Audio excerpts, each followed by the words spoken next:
청년들이 살아가기가 참 힘겨운 세상이죠. 취업이라든지 또 주거 문제라든지 결혼, 재정 문제, 고백하면 어른들의 잘못으로 본이 되지 못한 것에 대해서 사실 제 개인적으로 송구한 심정으로 이 자리에 서게 됐습니다. 2021년 우리는 무엇을 바라보고 살아가야 할까요? 사람들은 무엇을 바라보는가에 따라서 그 인생이 결정되죠. 여러분은 지금 무엇을 바라보고 계십니까? 그것이 바로 여러분의 미래가 결정되는 것입니다. 주식 시세에 빠진 사람은 얼굴도 주식 전광판처럼 되고, 게임 중독에 빠져 있는 사람들은 늘 멍한 눈빛이 되죠. 제 직업이 35년간 돈을 만지는 펀드 매니저로 한동안 늘 주가만 멍하니 쳐다보다가 저는 젊은 한때 돈만 바라보며 살다가 이렇게 폭 망한 목적 없는 그런 삶을 살았습니다. 돈의 밑바닥에서 예수님을 인격적으로 만나고 모든 것을 더하여 주시는 전적인 하나님의 은혜로 이 자리에 서게 됐습니다. 성경에서는 눈에 대한 말씀이 많이 있습니다. 마태복음 11장에 보면 예수님을 따르는 무리들에게 눈에 대한 질문을 하십니다. 너희가 무엇을 보러 나갔더냐? 부드러운 옷을 입은 사람은 왕궁에 있느니라. 선지자를 보기 위함이었더냐? 내가 선지자보다 더 나은 자라고. 그 당시 시대나 현대 시대나 예수님은 우리의 눈이 세상의 권력과 명예를 바라보는가, 아니면 하나님을 바라보는가, 이 질문을 끊임없이 하고 계십니다. 그리고 예수님은 그 당시에 세례 요한 제자들에게 이렇게 눈에 대해서 말씀하셨습니다. 나는 맹인이 보며 못 들은 자가 들으며 죽은 자가 살아나며 가난한 자에게 복음을 전파하기 위해서 이 땅에 왔다고 이렇게 미션을 말씀하십니다. 베드로후서 1장에 보면 신의 성품이 없는 눈을 멀리 봐주지 못하는 소경이라고까지 이야기했습니다. 이미 옛 정욕의 죄가 예수님의 보혈로 깨끗게 하셨음을 우리가 잊어버리고 실족하여 또 세상을 쳐다볼 때 맹인이라고 이렇게 말씀하신 것입니다.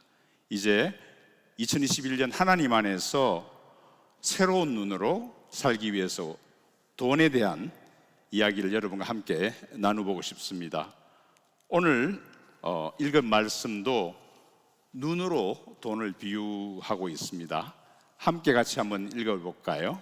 마태복음 6장 22절로 23절 시작. 눈은 몸의 등불이다. 눈이 좋으면 온몸이 밝을 것이다. 그러나 눈이 나쁘면 온몸이 어두울 것이다. 그러므로 내 속에 있는 빛이 어두우면 그 어둠이 얼마나 심하겠느냐. 방금 읽은 6장 23절에서 눈이 나쁘면 할 때 영어 원전에 쓰는 if your eye be evil이라고, 즉 너의 눈이 악하면 그 속에 있는 그 어둠이 얼마나 심하겠느냐. 쉽게 표현하면 우리의 눈이 돈에 뒤집어지면 내 속 사람이 얼마나 물질에 썩어 있겠느냐, 이런 말씀이죠. 제가 안타까운 것은 지금 젊은 세대들이 미래에 대해서 너무 과잉 염려로 과다하게 돈을 빌려서 소위 신용으로 단기 투기에 열광에 빠지고 있다는 점인데, 이것은 멸망의 길이라고 저는 보고 있습니다. 왜냐하면 성경에서 이렇게 경고하죠. 성경 말씀이 너무 중요해서 여러분하고 같이 한번 읽고 싶습니다. 잠언 28장 20절 시작. 성실한 사람은 복을 많이 받지만 벼락 부자가 되려고 애쓰는 사람은 벌을 면치 못한다. 벼락 부자가 되려는 사람은 죄악에 눈이 어두워 가난이 자기에게 닥칠 것을 깨닫지 못한다. 주식 폭락이라는 것은 언제든지 있을 수 있습니다. 주식은 과다하게 올라갔다가 과다하게 떨어지는 움직이는 생물이죠. 이 주식의 폭락의 쓰나미가 금년에 올지 내년에 올지 모르지만 확실한 것은 지금 우리의 눈이 무엇을 바라보는가입니다. 만일 성경 말씀대로 우리 청년들의 눈이 물질에 빠져서 주가나 비트코인 시세에 눈이 꽂혀 있다면 우리 미래는 희망이 없습니다. 우리 모두는 지금이라도 물질에 빠진 탐욕의 눈을 성령의 맑은 물로 정결하게 씻어주시도록 회개하고 새 사람으로 거듭나야 할 것입니다. 돈은 사실 아무 죄가 없습니다. 돈을 바라보는 우리의 탐심의 눈이 어떠한가에 따라서 돈을 종처럼 마음껏 부릴 수도 있고 일평생 우리가 돈의 노예로 질질 끌려다닐 수 있는 것입니다. 예수님의 보혈로 영혼의 구원을 받은 우리는 물질을 하나님의 축복의 도구로 원래 하인의 자리로 돌려놓을 수 있는 그런 권능을 받았습니다. 우리 모두는 경제 영역에서도 성령의 능력으로 탐욕 자본주의의 악순환을 끊어버리고 선순환으로 회복시키도록 선한 청지기로의 소명의 부르심을 받았습니다. 성경은 재물을 즐거워하는 것에 대해서 굉장히 자연스럽게 생각합니다. 악하게 보지는 않았습니다. 시편 119편 14절 같이 한번 읽어보실까요? 시작. 사람이 재물이 많은 것을 좋아하듯 나는 주의 교훈 따르기를 좋아합니다. 여기에서도 보면 사람이 재물을 좋아하는 것이 굉장히 성경은 자연스럽게 봅니다. 다만 돈을 사랑함이 일만하게 뿌리라고 디모데전서 6장에는 그렇게 말씀하고 있습니다. 그런 관점에서 사실 저는 여러분의 나이에 때는 돈을 더 사랑했고 음란한 청년이었습니다. 청년 때 저는 예수님을 몰랐습니다. 제 인생의 목표는 오직 고연봉의 직업을 찾았는데 그 당시는 금융회사의 CEO가 가장 연봉이 높았습니다. 그리고 돈이 내 인생의 어떤 신분을 정해준다, 안정감을 준다 이렇게 믿어서 일종의 돈의 신을 하나님보다 더 믿었습니다. 일찍 동경에 갈 기회를 잡아서 노무라 증권에서 동경에서 전자 담당 애널리스트로 열심히 출세하기 위해서 일을 한 결과에 은혜로 월가의 본산지인 뉴욕의 프루덴셜 그룹의 펀드 매니저로 스카우트 되었습니다. 돈의 본산지에서 차갑고 달콤한 자본시장의 매력을 맛보았고 펀드 운용에 실력을 쌓아갔습니다. 그 후에 가장 하고 싶었던 것이 한국에서 자산운용회사를 제1세대로 먼저 만들어 보고 싶었는데 돌아와서 에셋코리아 펀드라는 펀드를 창업했습니다. 그 당시는 올해가 소의 해인데 주식시장은 벌마켓이라 해서 소의 뿔을 상징해서 이렇게 주식 시세가 올라가는 것, 그런 것들이 메릴린치라든지 월가에 가면은 모든 그 기업의 상징들이 소뿔로 이렇게 되어 있었죠. 그래서 제 마음에는 늘 자산을 성장시키고 내 인생에 성공을 하고 이런 것들이 내 소원이었습니다만은 에셋코리아 펀드가 2년 만에 3천억으로 급증이 되어서 당시에는 한국 펀드의 1세대의 큰 손으로 업계의 찬사를 받으면서 제 대망의 인생의 꿈은 성공했다고 이렇게 생각했을 때 갑자기 인생의 허무감이 찾아왔습니다. 왜냐하면 제가 인생에 소망 없고 목적 없는 인생을 돈만 보고 살았던 결과였습니다. 따라서 보상 심리로 매일 그 허무감을 채우기 위해서 술과 쾌락으로 제 빈 마음을 채워보았지만은 텅 빈 내 영혼은 채울 수가 없었습니다. 결국 아내의 중보기도와 또 아내가 삶으로 보여준 섬김에 제가 마음이 감동되어서 어느 날 1992년 새벽기도에서 시편 찬송인 왕이신 나의 하나님 내가 주를 높이며 이 찬송을 부를 때 제 인생의 항복선언을 하게 됐습니다. 예수 그리스도가 제 인생의 주인으로 붙들고 영접하고 제 삶의 목적이 바뀌었습니다. 예수님을 믿으면서 이때부터 제가 문제가 생기기 시작했습니다. 왜냐하면 제 스스로 열정이 넘치고 제 스스로 의가 넘쳐가지고 잘 되던 회사의 이름을 사도행전 주식회사로 이렇게 간판을 바꾸어 달았습니다. 제 생각에는 스펙만 바꾸면 모든 게 저는 예수님이 복을 주신다고 생각했습니다. 그래서 사도행전은 영어로 액츠니까 엑스 캐피탈 이렇게 멋있게 만들고 명함도 만들고 재창업하면서 회사의 비전 미션에 우리는 수익의 50%나 선교 사업을 헌금한다 이렇게 하면서 교회에서 간증을 많이 하는 그런 사람이 됐습니다. 근데 지금 솔직히 정직하게 말씀드리면 순수한 예수님에 대한 어떤 사랑의 동기보다도 제 믿음을 또 하나의 의로 자랑하고 또 성공이라는 것이 믿음 사회에서도 또 성공해보고 싶다는 이런 제 의욕이 넘쳐서 성취감이 주로 제 개인의 동기였던 것 같습니다. 솔직히 그 월스트리트에서 신앙 없이도 성공했는데 이제 하나님하고 합작하면은 수십 배에 30배, 60배, 100배 그런 숫자만 보였습니다. 이런 복을 주시는 계산도 있었고 또 월요일부터 금요일까지는 제 스타일로 세상에서 돈 버는 은사는 제가 담당하고 하나님은 거룩하시니까 교회만 계셔서 교회에서 나를 복달라고 이렇게 이원론적으로 분리해서 제 삶을 살게 됐습니다. 그런데 하나님은 저를 철저하게 이분법인 그 구조를 또 우상을 섬겼던 돈에 대해서 철저하게 다루시면서 그때 운용자산이 3천억이었는데 하나님이 손대시니까 2년 만에 썰물처럼 돈이 다 빠져나가 버렸습니다. 고객도 빠져나가고 마침내 회사의 자본금은 다 잠식이 되어 버려서 마이너스 회사가 되고 또 운영하기 위해서 빚을 얻으러 다니는 그런 빚쟁이 신세가 되었습니다.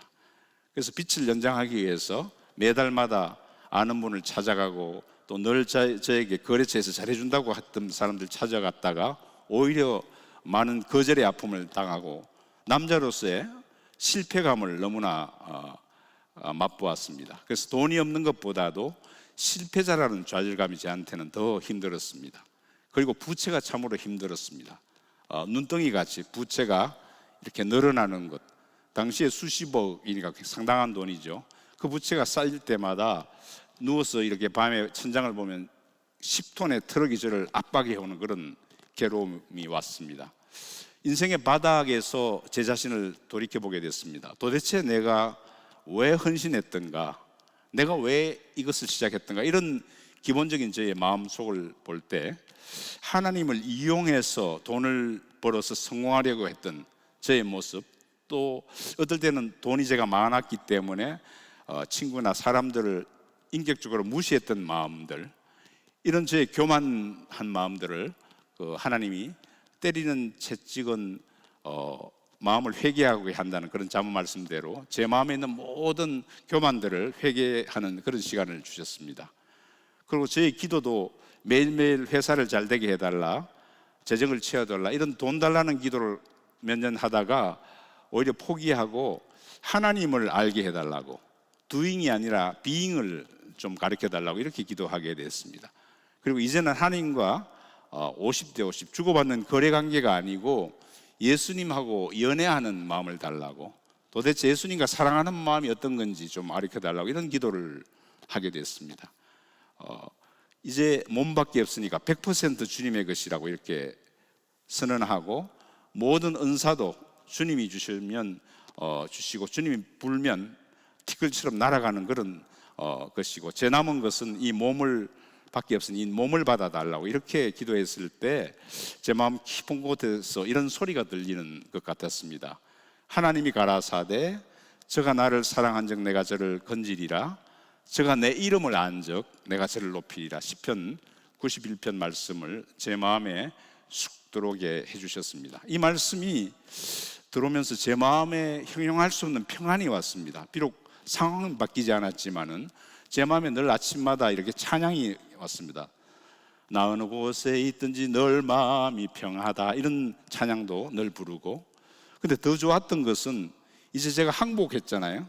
모든 저의 자산과 부채가 다 아버지 것이기 때문에 따라서 내 빚도 다 하나님 것이다 이렇게 선포하니까 빚에 대한 걱정이 싹 사라져 버렸습니다. 그렇게 평강과 소망으로 찬양하면서 한 1년 가까이 지나고 있는 사이에 기적 같은 콜이 미국에서 전화가 왔습니다.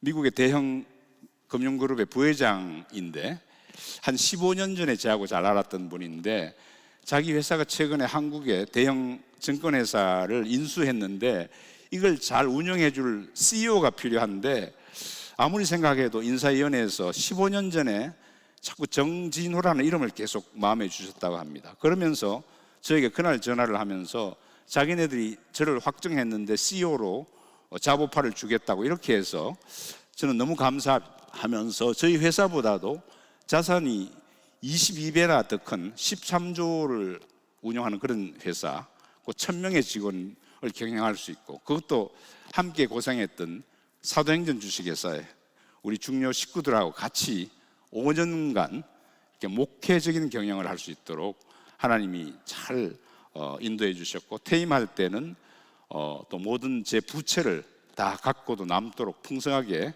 하나님이 먼저 그 나라 의를 구할 때 더하여 주시는 그런 물질의 회복을 주셨습니다. 저에게 인생이 주인이 돈이 아니고 하나님이 모든 주권자라고 이렇게 고백할 수 있고 또 예수님은 거래하는 관계가 아니라 doing이 아니라 being이다 이렇게 사랑하는 관계를 맺게 되는 일생일대의 터닝 포인트가 되었습니다. 이런 재정 훈련을 거치면서 성경책을 읽어보니까 성경은 완전히 재정의 교과서입니다. 성경 안에 전부가 돈으로 다 볼 수 있습니다. 왜냐하면 구원에 대한 구절이 성경에 한 218번 언급이 되어 있다고 합니다. 그에 비해서 돈, 달란트, 재정, 금 이런 형태로 비유한 그 구절이 자그마치 10배나 되는 2084번이나 성경에서 말씀하셨습니다. 또 하나님 나라 비유가 38번 있습니다만 그 중에서 재화를 예를 들어서 비유한 게 16번이나 있습니다. 그만큼 하나님은 우리가 돈을 어떻게 생각하는지 돈은 인간의 가장 필수한 필수품이고 중요한 아이템이라고 아주 세세하게 사용 설명서를 교과서처럼 성경에 적혀 있었습니다. 그래서 제가 여러분에게 좀 나누고 싶은 것은 제 경험으로 볼 때 돈이라는 만몬이라는 소위 돈의 어떤 속성과 하나님이 성경에서 이야기하는 속성이 어떻게 다를까? 먼저 세 가지를 한번 뽑아봤습니다. 돈은 처음에는 여러분에게 편리함을 주다가 어느덧 싹 여러분의 주인의 자리에 1등 자리에 올라가서 하나님의 자리를 올라가려고 하는 그런 탐심이 많죠. 둘째, 돈이 없으면 어떻습니까? 여러분, 미래가 불안하죠. 또 두려워지죠. 셋째, 돈은 거머리의 속성이 있습니다. 이에 반해서 오른편에 하나님의 재정 원칙은 정반대이죠. 첫 번째, 하나님은 모든 우주 만물의 소유권자이십니다. 두 번째, 돈은 우리를 묶는다고 했죠. 근데 하나님은 정반대로 풀어주시는 분이죠. 셋째, 하나님은 우리 안에 예수님의 영으로 자족하게 하고 우리의 삶을 성결하게 모든 삶을 정리정돈을 시켜주시는 분이십니다. 이제 이 세 가지를 하나씩 저의 실패 사례를 소개하면서 여러분과 생활에서 어떻게 적용할지를 나눠보겠습니다. 첫 번째, 마태복음 6장 23절에 이어서 24절에 보면은 굉장히 중요한 말씀이죠. 같이 한번 읽어보겠습니다. 시작. 아무도 두 주인을 섬기지 못한다. 한쪽을 미워하고 다른 쪽을 사랑하거나 한쪽을 중히 여기고 다른 쪽을 무시할 것이다. 너희가 하나님과 재물을 함께 섬길 수 없다. 이때 하나님과 재물을 할 때 돈을 money라고 쭉 이야기하다가 처음으로 일종의 영적인 존재로서의 맘몬이라고 이렇게 고유명사로 표현합니다. 아람어로. 이걸 번역하면은 경배하다. 맘몬이라는 뜻은 돈보다도 일종의 스피추한 인격을 붙여서 월십하게 하다. 이런 아주 악한 인격의 존재성을 나타냅니다. 그래서 돈은 언제나 하나님의 자리를 탐하고 자기가 하나님의 자리에 앉으려는 전능성과 사악성이 있다는 것입니다. 그래서 우리가 할 것은 맘몬이 늘 거짓으로 자기가 주인 행세할 때 우리는 오히려 반대 정신으로 아니다, 하나님이 주인이다 이렇게 선포하면서 맘몬의 머리를 콱 쳐야 합니다. 성경에서는 하나님의 소유권을 일일이 기록한 구절이 너무너무 많습니다만은 오늘은 두 가지 같이 읽어보겠습니다. 먼저 시편 24편 1절 시작. 땅과 그 안에 있는 모든 것, 세상과 그 안에 있는 모든 것이 여호와의 것입니다. 학개 2장 시작. 은도 내 것이고 금도 내 것이다. 만군의 여호와가 하는 말이다. 하나님이 인간이 좋아하는 것은 다 조목조목, 예를 들어서 레이기에 보면 우리가 좋아하는 부동산, 땅도 하나님의 것이다 해서 선포하는 것들이 너무너무 많습니다. 제가 초두에 간정드린 대로 고생 끝에 이제 미국 증권회사의 CEO로 취임했다고 말씀드리지 않았습니까? 그러면서 다시는 재정에서 7년간 바닥을 치며 고생했는데 절대로 이제는 실수 안 하겠다 하면서 첫 번째 한 게 하나님의 주권을 선포한 일이었습니다. 매일매일 아침에 새벽에 일찍 일어나서 7시 이전에 제 로비에 도착해가지고 제 방이 10층인데 10층까지 일부러 비상계단을 걸어가면서 하나님의 주권을 일일이 선포했습니다.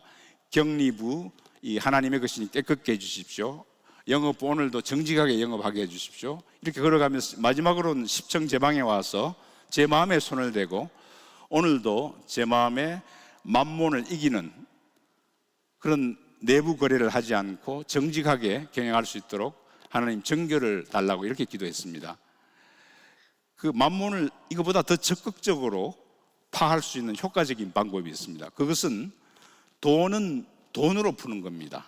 쉽게 말하면 만몬은 늘 돈이 거머리처럼 내 거라고 그러죠. 그래서 제가 헌금을 할 때도 보면 그 당시 제 마음에 제 손이 헌금통에 막 빨려 들어가는 느낌이 있습니다. 그건 당연하게 그 만몬이라는 것은 우리를 계속 어태치하는 거죠. 그럴 때 이걸 거머리를 떼려면 더 센 약이 있잖아요. 그 약이 뭐냐면은 내 마음에 어떤 사람을 도와주라, 감사하라 할 때 그 내 속에서 주고 싶은 이상의 풍성하게 더 돈을 얹어버리는 것입니다. 당시 사업으로 제가 빚이 많았죠. 그 CEO로서 연봉은 많았지만은 늘 빚을 갚아야 되고 해서 월급이 늘 이렇게 이것저것 쓰면 타이트했습니다. 그렇지만은 늘 성경에서 좀 우리에게 가이드라인으로 11조라는 가이드라인을 줬죠.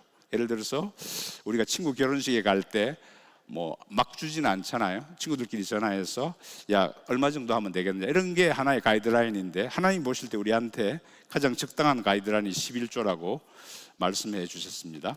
그래서 11조를 하고 또 감사 헌금까지 이렇게 할 때마다 거머리처럼 만몬이 저한테 막 붙는데도 이렇게 힘들지만은 해버릴 때 제 안에 있는 만몬의 묶임에서 자유케 되는 아주 자유함이 느껴졌습니다. 그게 하나님이 주시는 그 만몬을 이기는 파워였습니다. 두 번째, 돈의 속성이 뭐라 그랬죠? 사람의 마음을 묶는다고 그랬죠. 특히 사람과 사람 사이에 빚을 지면은 우리가 채권자의 마음의 종이 되어버리죠. 영적으로도 종이 되는 사람도 있습니다. 우리가 비굴하게 되고 영혼까지 묶어버리는 그런 돈은 악한 묶는 속성이 있습니다. 반대로 하나님은 우리에게 두려워하지 말라고 이야기합니다. 특별히 성경에서 돈에 대한 구절을 2000번 이상 이야기할 때 대부분 뒤에 보면은 내가 네 아버지라고, 내가 너의 공급자라고 이렇게 말씀 있습니다. 한번 같이 읽어볼까요? 히브리서 13장 5절 자막을 보면서 읽어보겠습니다. 시작. 돈을 사랑치 말고 있는 바를 족한 줄로 알라. 그가 친히 말씀하시기를 내가 과연 너희를 버리지 아니하고 너희를 떠나지 아니하리라. 이어서 로마서 8장 읽어보겠습니다. 여러분은 다시 두려움에 이르게 하는 종의 영을 받지 아니하고 양자의 영을 받았습니다. 우리는 그 영어로 아바 아버지라고 부릅니다. 하나님 아버지가 우주은행의 총재죠. 그렇다면 우리는 우주은행 총재의 아들이고 딸이잖아요. 무엇이 두렵습니까? 요한복음 19장에 보면 예수께서 신포도주를 받으신 후 다 이루었다 하시고 머리를 숙이니 영혼이 떠나가시더라. 이때 다 이루었다, 테텔레스타이, 이 말씀은 우리의 빚을 다 갚아주셨다는 상업 용어하고 같습니다.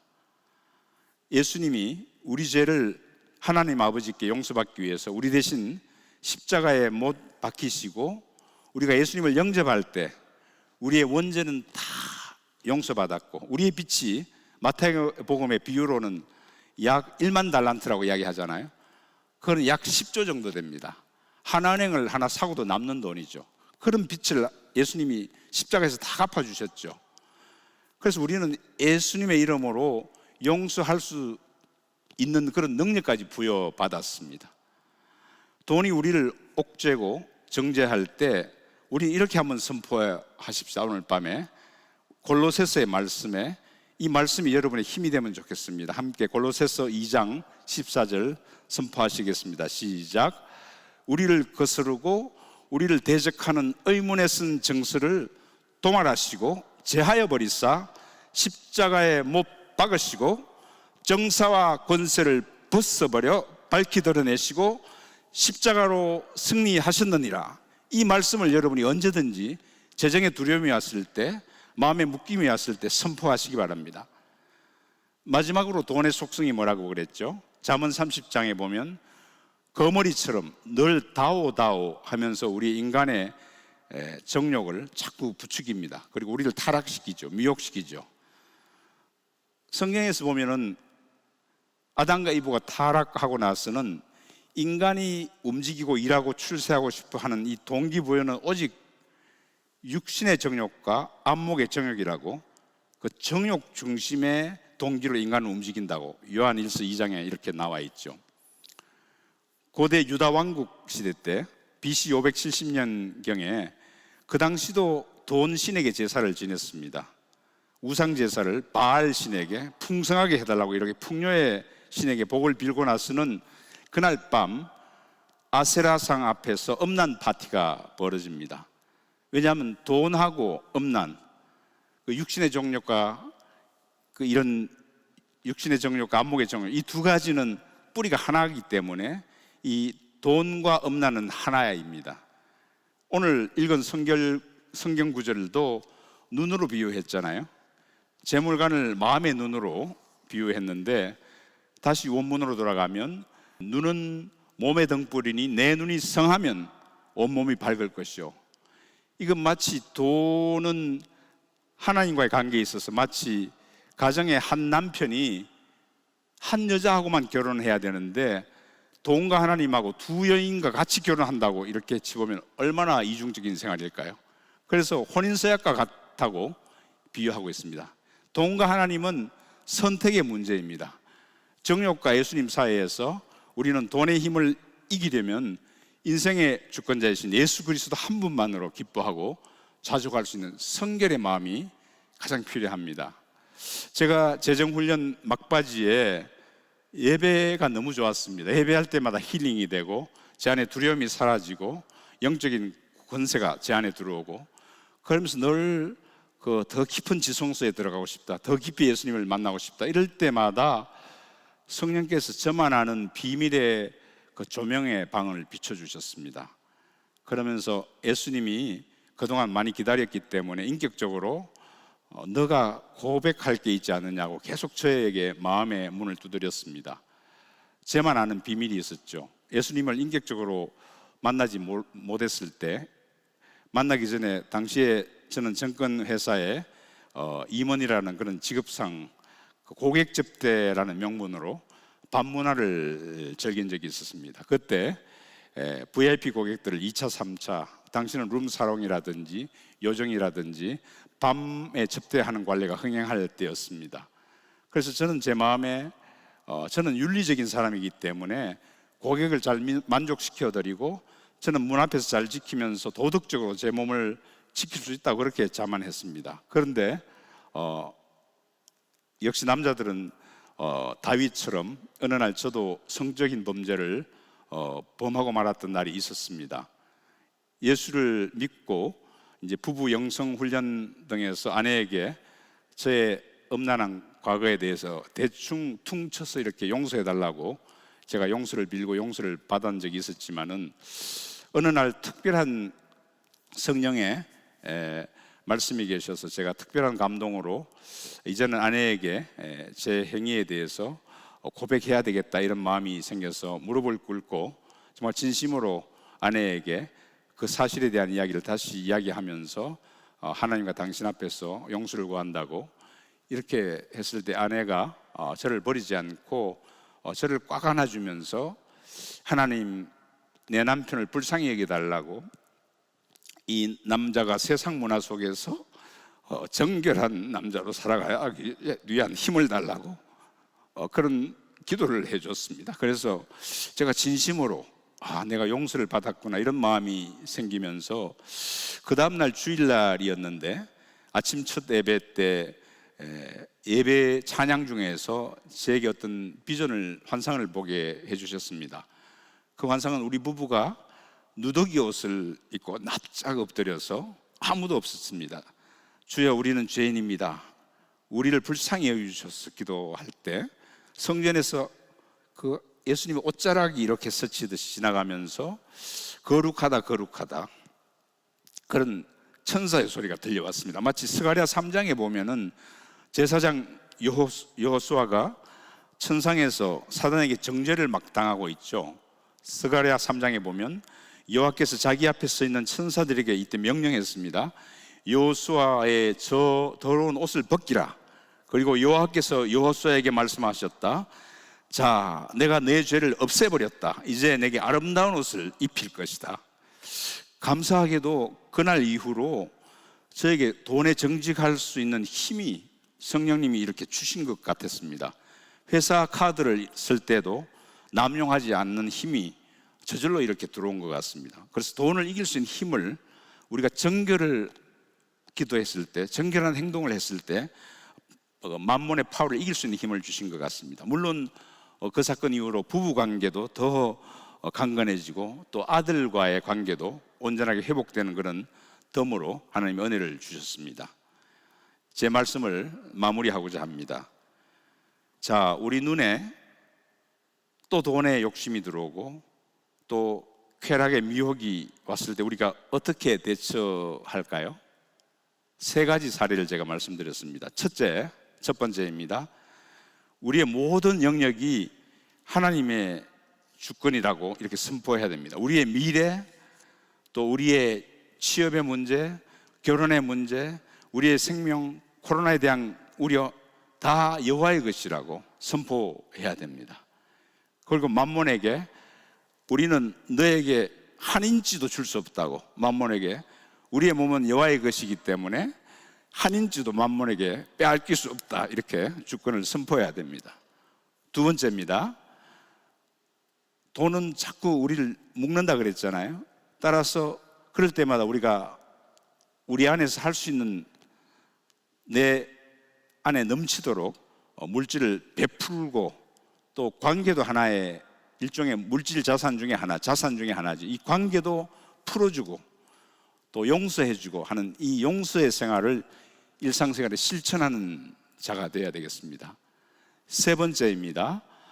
본능은 늘 우리에게 다가오 이렇게 구더기 같은 그런 우리에게 욕망을 자꾸 미혹시킵니다. 우리의 눈을 또 이중적으로 이렇게 만들고 하나님과 재물을 같이 섬기게 만들고, 이럴 때 미혹할 때 성령의 영역으로, 능력으로 정결하고 또 예수님의 그리스도의 안에서 우리가 자족할 수 있다고 이렇게 선포하시겠습니다.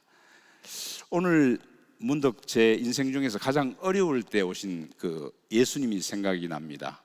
2000년에 제가 사도행전 주식회사 이렇게 선포해놓고 인생의 바닥에서 우리 교회에서 샤이닝 그롤이라고 영성 프로그램이 있었습니다만은 거기서 찬양을 이렇게 할 때였습니다. 그때 어떤 비전을 하나님 보여주셨습니다. 그 비전은 뭐냐 하면은, 제가 너무 돈을 요구하고 하니까 하나님이 무성한 수풀이 제 앞에 막 다가왔습니다. 그래서 제 속으로 찬양하면서 야, 다시 이제 재정을 회복시켜 주겠구나, 돈이 막 들어오겠구나, 이런 생각을 막 했는데, 그 장면이 확 사라지면서 마지막에 바로 눈앞에 빨간 단풍나무, 작은 단풍나무 한 그루가 제 가슴 속으로 쑥 들어왔습니다. 제 마음에 이게 예수님이시구나, 이런 생각이 들었습니다. 그러면서 이렇게 제 마음 안에서 속삭이는 소리가 들렸습니다. 진호야, 너는 이런 풍성한 물질이 없더라도 내가 너의 생명인데 나 하나로, 예수님 한 분으로 만족할 수 있겠느냐, 이런 음성이 들어왔습니다. 당시에도 제가 물질에 눈이 많이 멀었죠. 그런 맹인이었고 그냥 하나님을 찬양했고 기도만 했는데, 그때 예수님이 빨간 단풍나무로 제 그 마음 안에 쑥 들어오시고 또 제 눈을 활짝 열어주셨습니다. 자, 여러분, 2021년 여러분의 눈은 어디를 바라봐야 할까요? 저는 젊은 시절에 돈만 바라보고 따라가다가 영혼도 잃고 물질도 다 잃고 났어야 겨우 그 생명이 있는 그 빨간 단풍나무를 바라보게 됐습니다. 그분이 제게 먼저 그의 나라와 그 일을 구하게 이렇게 하시고, 그때 이 모든 물질을 더하여 주시는 그런 진정한 제 자신이 복음을 믿는 자로 저를 익스체인지 시켜주셨습니다. 새해에 우리 모두가 예수님을 바라보고 예수님만 바라보는 그런 저희들이 됐으면 좋겠습니다. 이미 우리는 옛 정욕의 죄가 예수님의 보혈로 깨끗게 씻김을 날마다 기억해야 합니다. 혹시 우리가 또 실족해서 세상을 쳐다보고 넘어질지라도 다시 이 말씀의 권위에 의해서 예수님의 보혈의 능력을 선포하고 소망으로 다시 일어나십시다.